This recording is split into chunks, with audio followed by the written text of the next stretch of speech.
título de la reflexión de esta mañana es Superando obstáculos, ¿no? Que hace un tiempo que lo venía pensando y creo que la vida pone delante nuestro estos obstáculos que a veces uno no entiende por qué llegan y el Señor nos pide que sigamos adelante.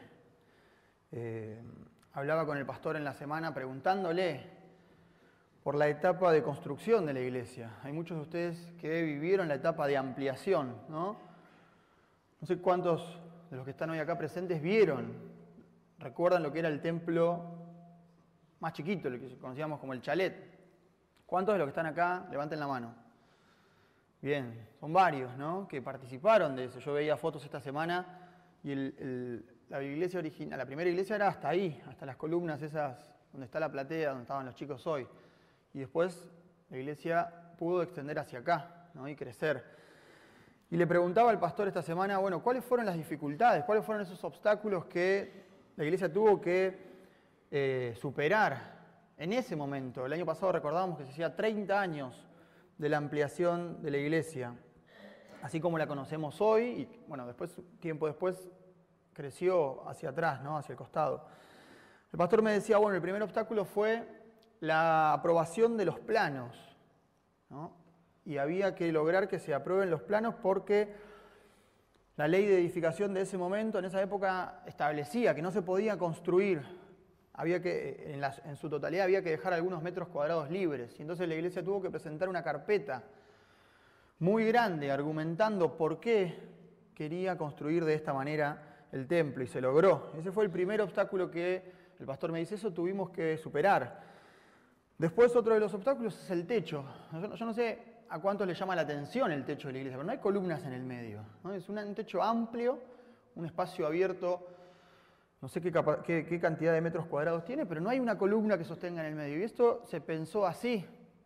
Y entonces era también un impedimento. Bueno, había personas que no estaban tan de acuerdo y hubo que superar ese obstáculo también de que el techo se haga de esta manera, porque el pastor así lo había pensado.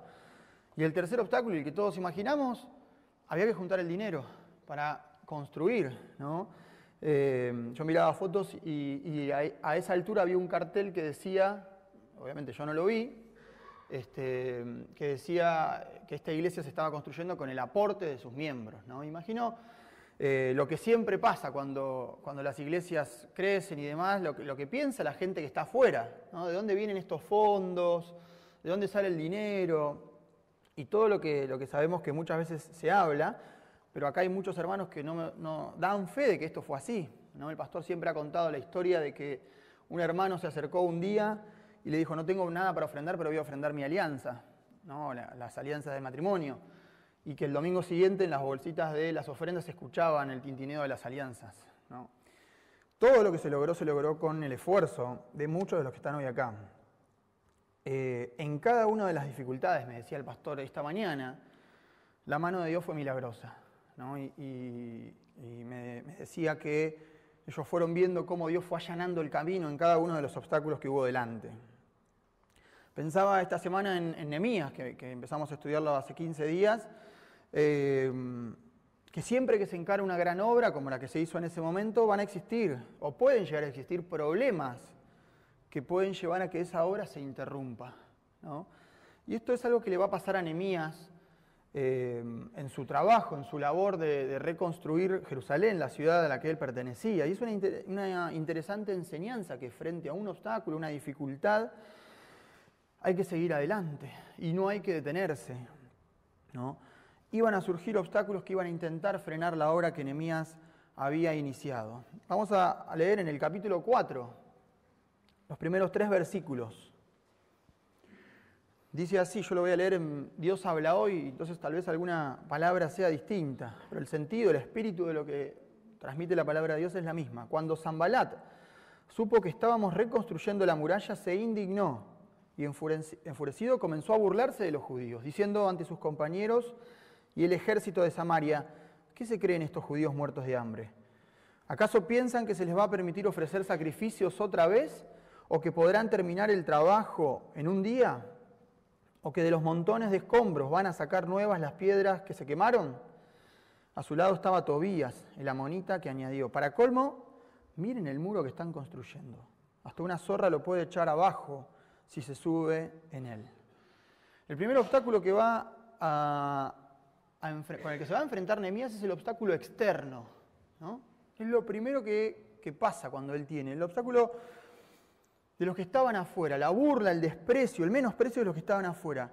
El hecho de una reconstrucción no era del agrado, como vemos, de aquellos pueblos vecinos, ¿no? Hay en este enemigo judío llamado Sanbalat hay un sentimiento de indignación, ¿no? Cuando se entera de la reconstrucción. Dice, ¿qué se creen estos judíos muertos de hambre? ¿No? Los enemigos, los pueblos vecinos estaban conformes con ver al pueblo de Dios humillado y derrotado y desprotegido, con las murallas prendidas a fuego y derrumbadas, ¿no? Y había un sentimiento de que está bien que le pase eso. Ese sentimiento de indignación va a mutar en furia, ¿no? Cuando empiezan a ver el progreso del pueblo de Dios. Ellos de repente ven que llega Nehemías, un hombre que no vivía en Jerusalén, y que empieza la reconstrucción, empiezan a levantar los muros. Y entonces el pueblo, como vimos la otra vez y vemos hoy, se estaba esforzando por levantar sus murallas nuevamente. Se estaba esforzando por ponerse de pie una vez más. Y para el que está afuera, muchas veces frente a esto, frente a la realidad del que se quiere poner de pie, es más fácil desacreditar. Es más fácil el menosprecio, ¿no? Y hay en los vecinos, en los enemigos de los judíos, una mirada de menosprecio frente a esta obra. Como diciendo, miren esta gente, se creen que van a poder lograrlo, ¿no? Se creen que van a poder. Dice, miren el muro que están construyendo, hasta una zorra lo puede echar abajo si se sube en él. Muchas veces pensaba en esto esta semana, muchas veces hay verdades, muchas cosas que se dicen, ¿no? Que una persona siente en el corazón y que transmite a través de su palabra, entre risas, ¿no? Maquillado con humor, maquillados con la burla, muchas veces se intenta humillar a las personas. Y entonces de repente cuando uno se siente en el lugar del que está siendo menospreciado y reacciona y se enoja, la otra persona dice, ¡ey, pará! Era un chiste, ¿no? Resulta que con vos no se puede hacer una broma. Y uno sabe que en el fondo no era un chiste, ¿no? Uno sabe que detrás de esas palabras muchas veces había una verdad disfrazada. ¿Cómo enfrentar al obstáculo del que se indigna, del que menosprecia y se burla, que está afuera, para lo que nosotros es una reconstrucción? Bueno, el ejemplo de Nehemías nos da 3 tips, ¿no? De cómo enfrentar a esa persona, de cómo enfrentar a aquellos que desde afuera menosprecian nuestra reconstrucción. La primera de las cosas que hace Nehemías es poner a esta clase de personas en las manos de Dios, ¿no? Leamos el versículo 4 del capítulo 4. Dice, entonces yo oré, Dios nuestro escucha cómo se burlan de nosotros, haz que sus ofensas se vuelvan contra ellos, dice Nehemías. Y el versículo 9 dice, entonces oramos a nuestro Dios, ¿no? Primero va a orar él en primera persona y después va a orar con todo el pueblo. Entonces oramos a nuestro Dios y pusimos guardia día y noche para defendernos de ellos. ¿Qué es lo primero que hace Nehemías frente a esto? Busca a Dios. Busca a Dios y se pone él y pone a esta gente en manos de Dios, ¿no? El ejemplo que nos da Nehemías, lo primero que hace es poner a estas personas, a esta clase de personas que intente desestabilizar en las manos de Dios. Señor, yo esto lo entrego en tus manos.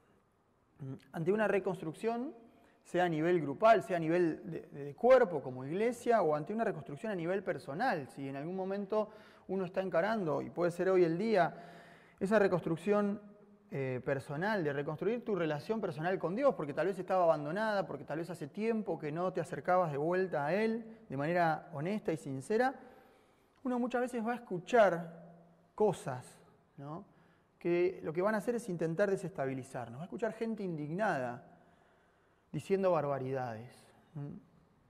Va a escuchar y va a haber gente esperando una caída de parte nuestra. Va a escuchar y va a haber gente burlándose de los pasos que dé para mi reconstrucción o para nuestra reconstrucción. Orar y poner en manos de Dios a esa clase de personas. ¿Cuál es la reacción, sin embargo, que muchas veces nos nace, ¿no? Hay gente que le echa la culpa a su origen, ¿no? Dice, me salió la tanada, yo no sé qué significa eso, pero muchas veces reaccionamos. Pablo dice en Romanos capítulo 12, queridos hermanos, no tomen venganza ustedes mismos, sino dejen que Dios sea quien castigue. Porque la Escritura dice, a mí me corresponde hacer justicia, yo pagaré, dice el Señor. Y también Pablo va a decir algo, me parece súper interesante respecto a nuestra actitud. Si tu enemigo tiene hambre, dale de comer, y si tiene sed, dale de beber. Así harás que le arda la cara de vergüenza. Y él cierra esta idea respecto a cómo enfrentarse ante el menosprecio, diciendo, no te dejes vencer por el mal, al contrario, vence con el bien el mal, ¿no? Y nos habla también de una actitud cristiana frente a esto. Lo segundo que nos enseña Nehemías es la confianza plena en Dios. Vayamos al versículo 14 del capítulo que estamos leyendo. Dice, y al ver que tenían miedo, él está hablando de su pueblo, ¿no? De los judíos, y al ver que tenían miedo me puse de pie y dije a los nobles, a los gobernantes y al resto del pueblo, no les tengan miedo, recuerden que el Señor es grande y terrible, y luchen por sus compatriotas, por sus hijos e hijas, mujeres y hogares, ¿no?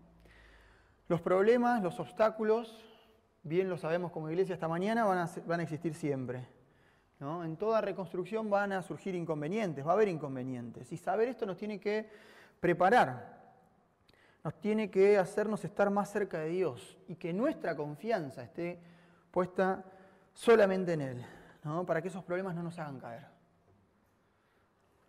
Lo que busca el enemigo, lo que busca Satanás es que frente a una dificultad, frente a un inconveniente, frente a un obstáculo, me aleje de Dios, me caiga espiritualmente hablando.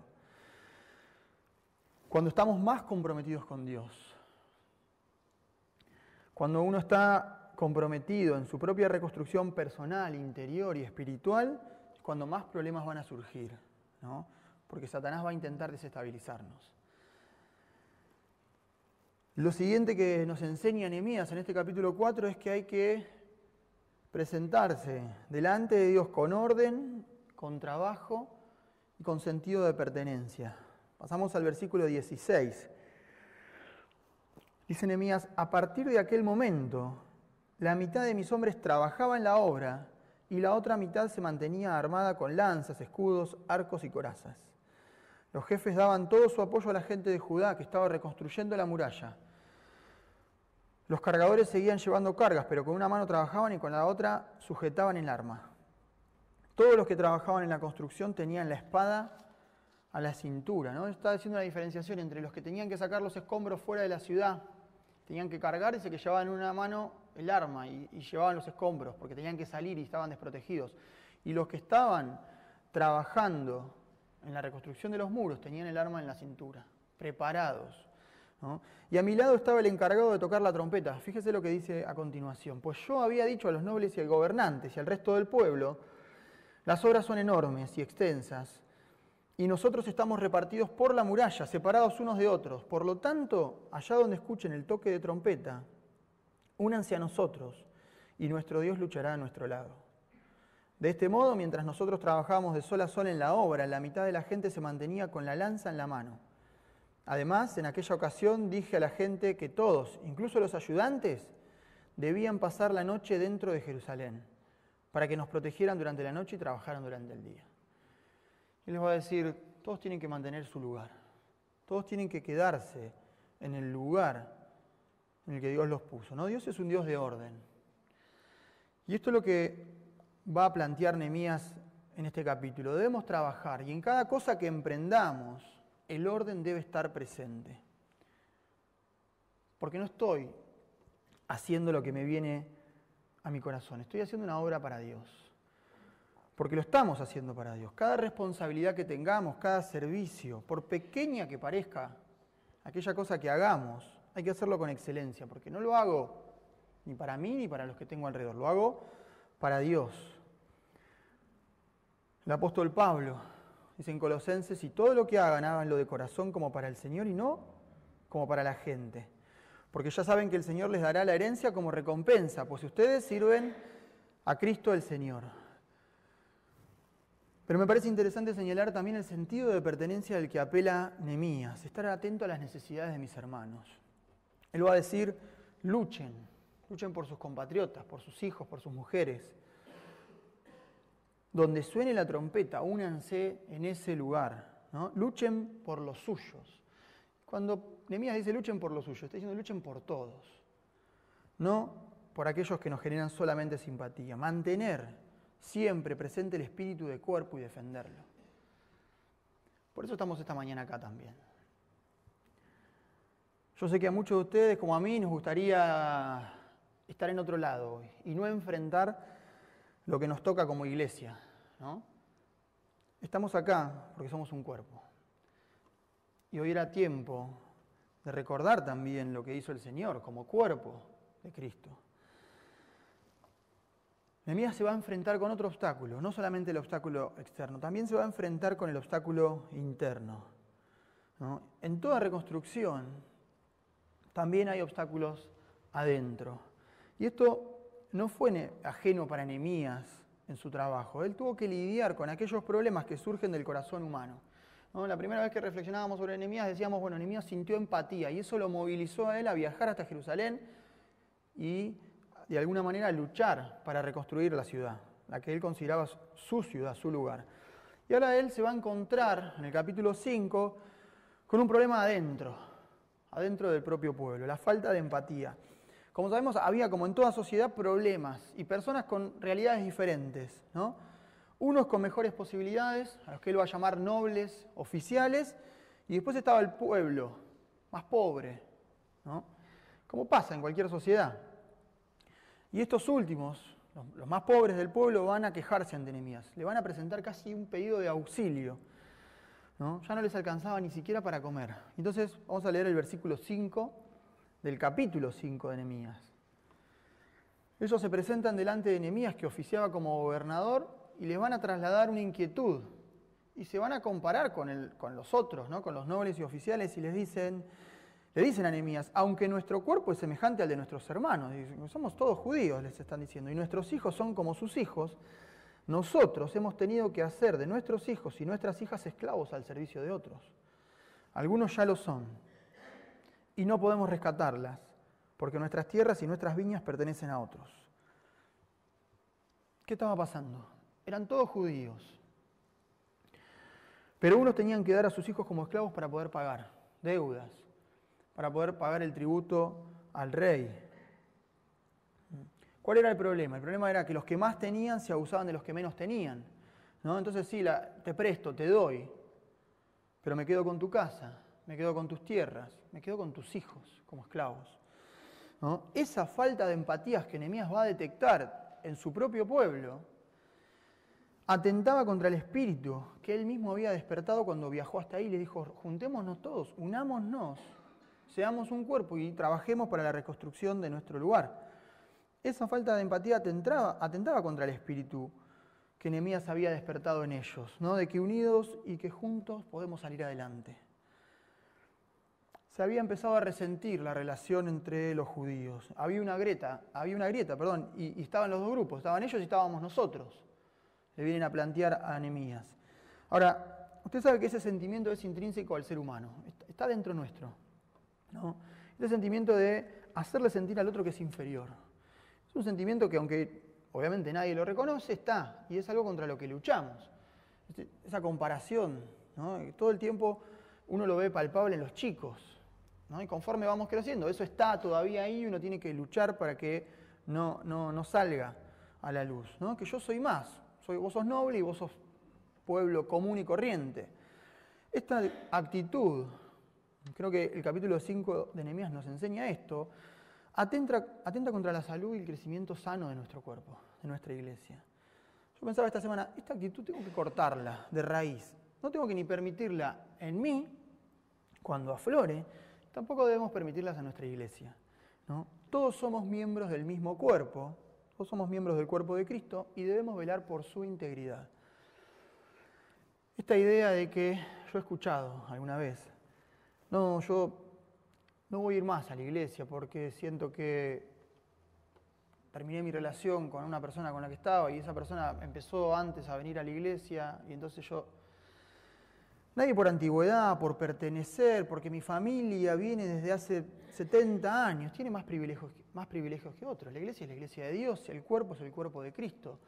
Y el Señor, como recordamos esta mañana, murió por cada uno de nosotros. Cualquier persona que intente hacer sentir inferior a otra no ha entendido, ¿no?, el mensaje de Jesús, que es un mensaje de amor y de entrega total por todos. Pablo, ¿cómo no volver siempre a las enseñanzas de Pablo, ¿no? Pablo enseña, yo puedo tener muchas virtudes, puedo tener todas las virtudes, ¿no? Que el álbum de la vida pueda ofrecernos, si lo comparamos con un álbum de figuritas, puedo tener todas las virtudes, pero él dice, si no tenés amor, no sirve de nada. Vos podés hacer lo que quieras, y Pablo te dice, ¿no? 1 Corintios 13, la preeminencia del amor. Podés entregar tu vida por quien quieras, pero si no lo haces con amor, no sirve de nada. Vamos a pasar al capítulo 6 ahora, ¿no? Nehemías va a sufrir, entonces, un problema externo, obstáculos afuera. Va a tener que lidiar con obstáculos adentro, ¿no? Y ahora en el capítulo 6 va a pasar algo que ya sube la vara, y es que él va a sufrir ataques personales. Y le pido después que cada uno lea en la semana la historia y también este capítulo, se va a encontrar con un hombre que está completamente enfocado en la reconstrucción, en su labor, ¿no? Que no permite que nada lo corra de la responsabilidad que él tenía. Nehemías va a sufrir ataques personales, ¿no? Mentiras acerca de lo que él quería hacer, de lo que había viajado a hacer a Jerusalén, y también acerca de las motivaciones, de por qué él estaba iniciando esta tarea. En el primer versículo dice, del capítulo 6, dijimos, cuando Sanbalat, Tobías, Gesén el árabe y nuestros otros enemigos supieron que habíamos terminado de reconstruir las murallas y que se habían tapiado todas sus brechas, aunque no habíamos colocado las puertas de madera, me mandaron un mensaje que decía, queremos reunirnos contigo en alguna de las aldeas del campo de Ono. ¿No? Usted se da cuenta que hasta acá eran ataques, ¿no? Desde afuera al pueblo, después él tiene que lidiar con lo interno, pero ya acá va a pasar al plano personal. Dice, en realidad lo que ellos querían era hacerme daño. Así que mandé a decirles, no me es posible ir porque estoy en medio de una gran obra. Si fuera yo a reunirme con ustedes, el trabajo se detendría. Y aunque ellos insistieron hasta 4 veces, mi respuesta fue siempre la misma. Pero Sanbalat insistió una 5ª vez y me envió a un criado suyo con una carta abierta. Una carta abierta es una carta que obviamente cualquiera podía acceder a ella, ¿no? Que decía, ha llegado a nuestras ciudades el rumor, y Gesén lo confirma, de que los judíos y tú piensan rebelarse. Y que por eso estás reconstruyendo las murallas de Jerusalén. Según este rumor, tienes la intención de proclamarte rey. Y hasta te has rodeado de profetas para que proclamen en Jerusalén que Judá ya tiene rey. ¿No? Y acá viene la mentira disfrazada. Ten cuidado, porque esto puede llegar a oídos del rey. Así que ven a hablar con nosotros para aclarar este asunto. Yo le respondí, esto que dices no es verdad. Tú mismo lo has inventado. Y es que nuestros enemigos querían amedrentarnos y desanimarnos para que no termináramos las obras de restauración. Nehemías va a terminar este pasaje diciendo, Dios mío, fortalece mis manos. Hay una gran enseñanza también en este capítulo, ¿no? Cuando uno está enfocado en su labor de reconstrucción, van a llegar a oídos nuestros palabras desestabilizadoras, ¿no? Con mala intención, que lo que están buscando es corrernos del eje, de nuestra tarea, de nuestro objetivo. Y el ejemplo que nos deja Nehemías es un ejemplo interesante, porque es un hombre, un siervo de Dios, que tiene claro hacia dónde tiene que ir, que no va a permitir que nada ni nadie lo saque de ese lugar, ¿no? Tiene muy claro el objetivo, es una persona muy astuta y perspicaz, se da cuenta de las intenciones que había tras esas palabras. Él dice, y es que nuestros enemigos querían amedrentarnos y desanimarnos para que no termináramos las obras de restauración. Siempre detrás de este tipo de palabras hay una segunda intención, ¿no? Alguien está buscando desestabilizar, alguien está buscando perjudicar esa reconstrucción que inicié de manera individual delante de Dios para acercarme nuevamente al Señor, o que como cuerpo podemos estar iniciando, podemos estar trabajando. A mí me maravilla la consistencia espiritual que muestra Nehemías, ¿no? Porque la respuesta que él les da a sus enemigos, a esta gente que primero los ataca y después se hacen los amigos, es, mira, no me es posible ir porque estoy en medio de una gran obra. Y si yo fuera a reunirme con ustedes, el trabajo va a detenerse, ¿no? Y dice que ellos intentan 4 veces de persuadirlo y que hasta en una quinta vez van a mandar a una persona personalmente, justamente a hablar con él. ¿Qué nos enseña esto? Que un cristiano tiene que ser inteligente, ¿no? Muchas veces van a querer que nuestra propia reconstrucción espiritual se corte, se interrumpa, que lo que empecé acercándome a Dios se termine. Con malas intenciones van a buscar que no crezca, que no crezcamos. Debo tener cuidado a quién escuchar, ¿no? Debo tener el discernimiento espiritual que tuvo Nehemías para darse cuenta si esto es o no es de Dios, ¿no? Recordaba esta semana las palabras del Señor Jesús en el Evangelio de Mateo, cuando envía a los discípulos al mundo y les dice: tengan en cuenta ustedes que los estoy enviando como ovejas en medio de lobos, ¿no? Está diciendo, ojo, cuando ustedes salgan se van a encontrar con lobos, así que sean prudentes como serpientes y sencillos como palomas, ¿no? Y Él los ubica.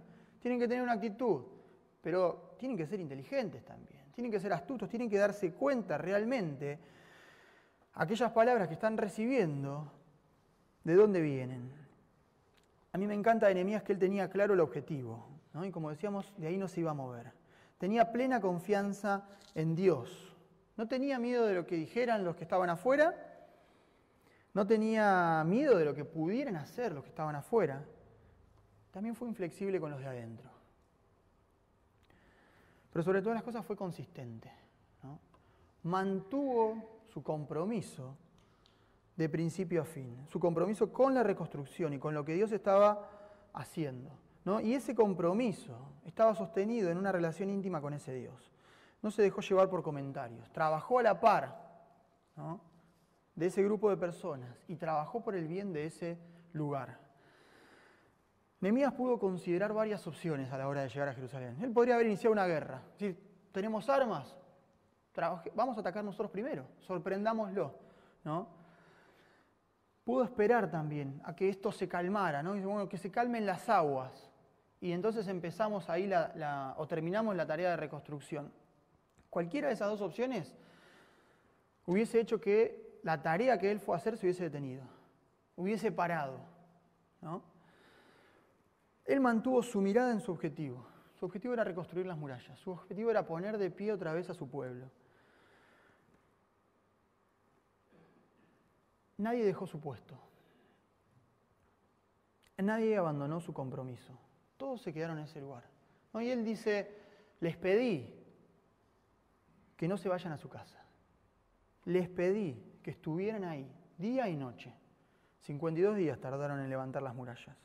Y durante 52 días ellos estuvieron unos al lado del otro.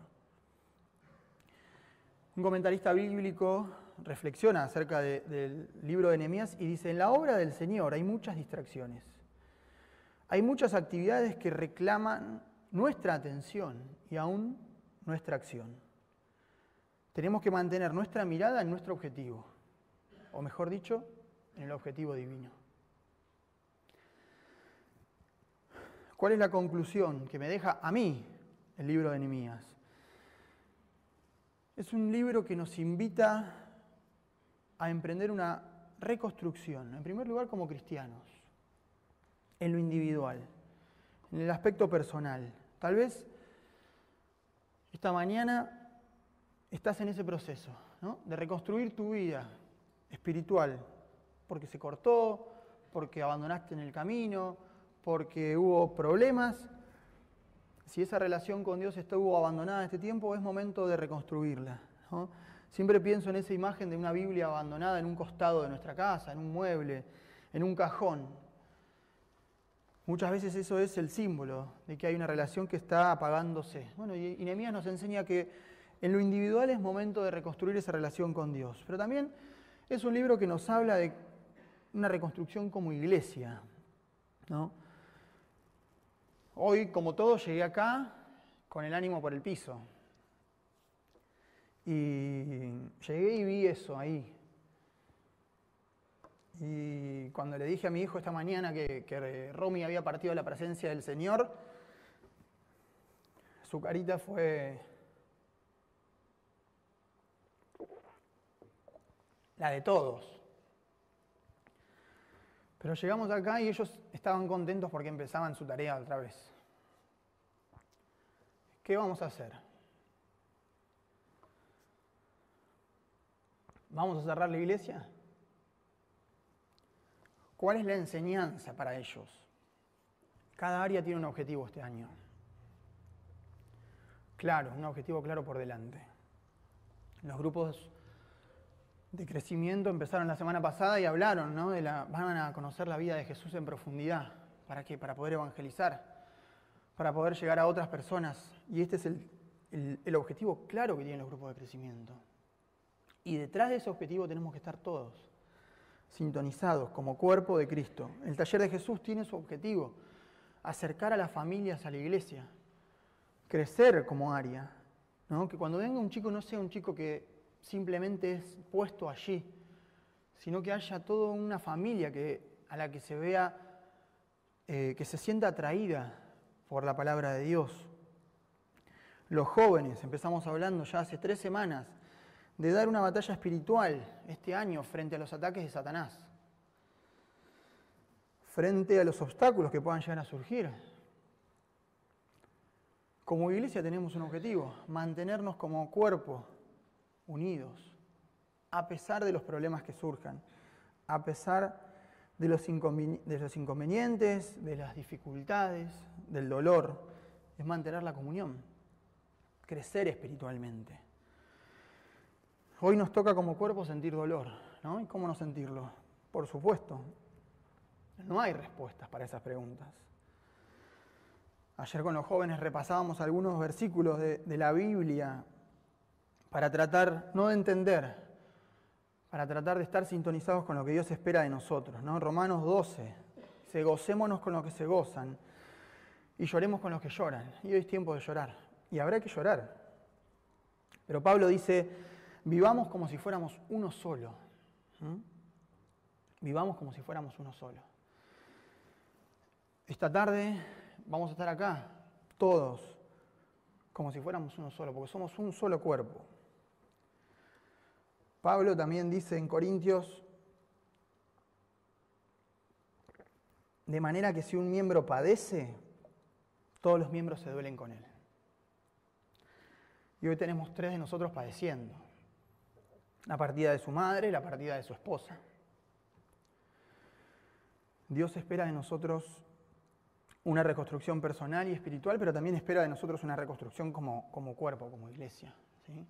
Que todos estemos unidos como iglesia. Creo que esto que pasó nos pone frente a la responsabilidad de, como cristianos y como hermanos en la fe, ocupar ese lugar. Puedo taparme con la frazada o puedo estar al lado de un hermano que me necesita, haciéndole sentir todo mi cariño, haciéndole sentir todo el amor de Dios en un momento de dolor.